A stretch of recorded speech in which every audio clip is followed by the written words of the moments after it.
Hey everyone, I'm here with Gabe. He's a data engineer at Rinsed. He has access to a lot of data and analytics, and he's here to talk about how car wash businesses can better operate their business using the data that Rinsed has access to. So, Gabe, thanks for joining me today. That's right, Jacob. Thanks for having me. So, Gabe, before we jump in, can you tell us a little bit about the data that Rinsed has access to and kind of how much data that we're going to be talking about? Yeah, absolutely. As you may know, Rinse plugs directly into the point of sales that all of our car wash customers work with. So we have access to a ton of data there. We have over 1,300 locations that we're working with.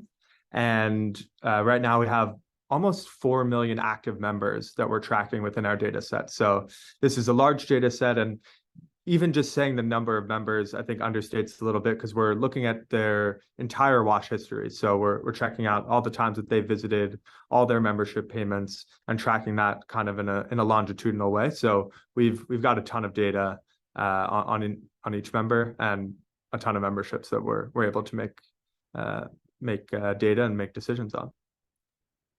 Thanks, Gabe. Really helpful. So we're going to jump right in. We're going to go over a few key metrics for car wash businesses today. The first one of those is churn. So we focus a lot on churn at Rinse, and we think it's like a key to, scaling your car wash business efficiently. And so, Gabe, can you start us off by just walking through from an industry perspective, like what we see for benchmarks for churn?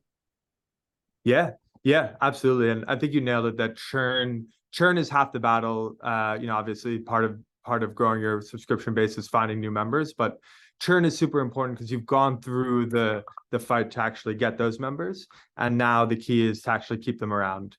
And we like to think about churn in a couple different ways. There's voluntary churn where people are raising their hand, they're saying, I quit, this program isn't working out for me. But then there's also involuntary churn where people's credit cards are getting declined or expiring.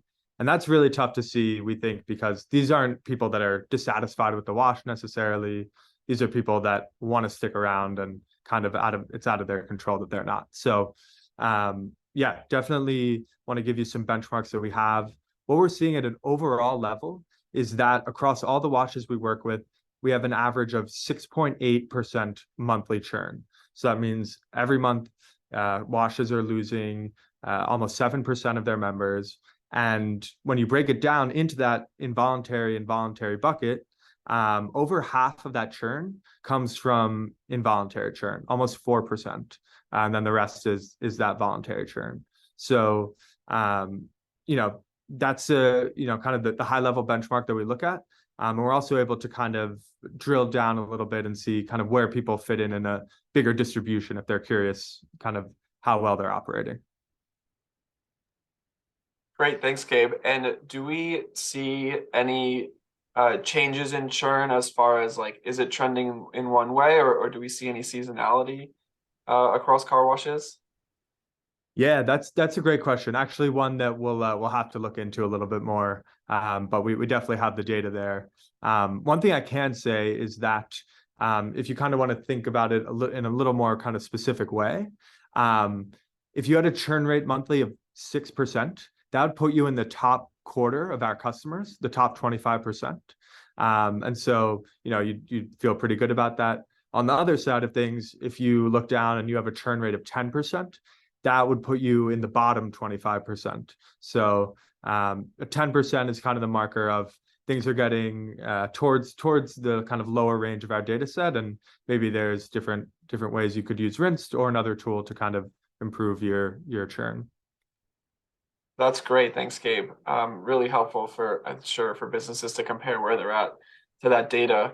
I think we're going to hop in next to talking about conversion rates. So conversion, we're talking about converting retail or single wash customers into members. And so, Gabe, what are we seeing as far as, benchmark across the industry? What's a good conversion rate? What's not so good? How can car wash businesses think about conversion rate? Yeah, yeah, totally. So, as we mentioned during the churn piece of this, half the battle is getting new customers in the door and new members, and conversion is really the rate that these washes are able to turn non-members into members when they come through the driveway. And oftentimes they have great salespeople doing the hard work out there to make it happen.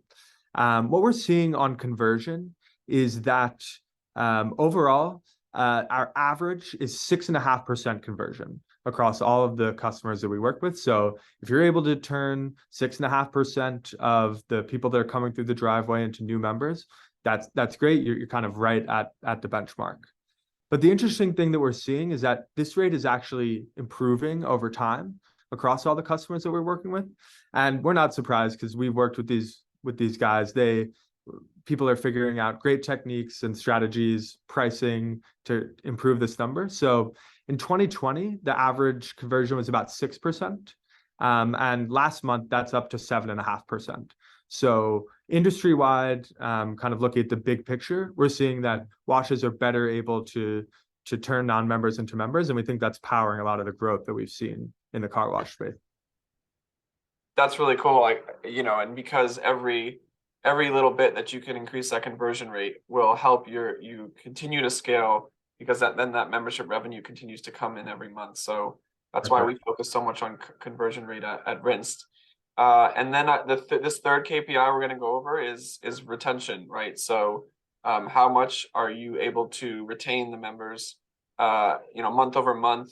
Because the longer that your customers stay with you, the more revenue you'll end up seeing from them over the course of their whole membership. So Gabe, can you help us out as far as like data points that car washes can use to gauge how they're doing as far with retention? Yeah, no problem. Yeah, so obviously retention and churn are related. Your retention numbers are going to go down if your churn starts increasing. But the way we like to think about retention is we're looking at the percent of members that are still active in a given month after they were acquired. So this lets you compare all your members in an apples to apples way. And you say, okay, no matter if a member was acquired 5 years ago or 3 months ago, we're going to break out their lifetime activity and see how many people are still around 1 month after they started, 2 months after they started, 3 months after they started. And so what we're seeing there is pretty interesting. 1 month after members are acquired, we're seeing the average retention rate is a little over 80%. So, you lose 20% in the first month, people didn't realize what they were signing up for, or just don't think it's going to be a good fit. So after that first month, it's 80%, and then it starts to fall off a bit. By month 6, we see average retentions at 55%. So 6 months into a person's membership, there's a little over a 50% chance that they'll still be around. But after that, retention really starts to smooth out. You've got customers that are really seeing the value, that have had good experiences at the wash, that might be telling their friends.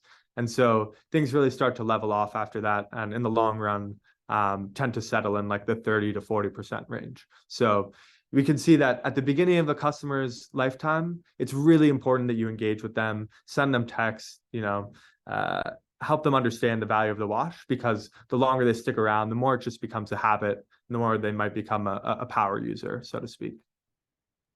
I think it's going to be really helpful for car wash businesses to understand where to focus their efforts to keep retaining customers. So I just want to drill down there a little bit. So based on the data that we're seeing, what would you say is the most pivotal month where you can potentially make the biggest gain on retention? Yeah, I mean, I think it's definitely the first few months, right? Both in the data, that's what that shows, and also when you think about kind of what it's like to have a subscription, until something's a habit or until you've really seen kind of the change in your life because of it, it's kind of easy to say that you want to get rid of something. So we definitely would encourage people to think about those first few months as key. And we've also seen that the more people are just using the wash in those first few months, the more they're likely to stick around as well. So yeah, I'd say every month is important, but that early in that life cycle are the crucial moments to form an impression with your new members. Okay, thanks a lot, Gabe. We're definitely going to have you back on to go deeper into the data that Rinsed has access to. But for now, just want to again say thank you and appreciate it. Thanks, Jacob. Really appreciate it too.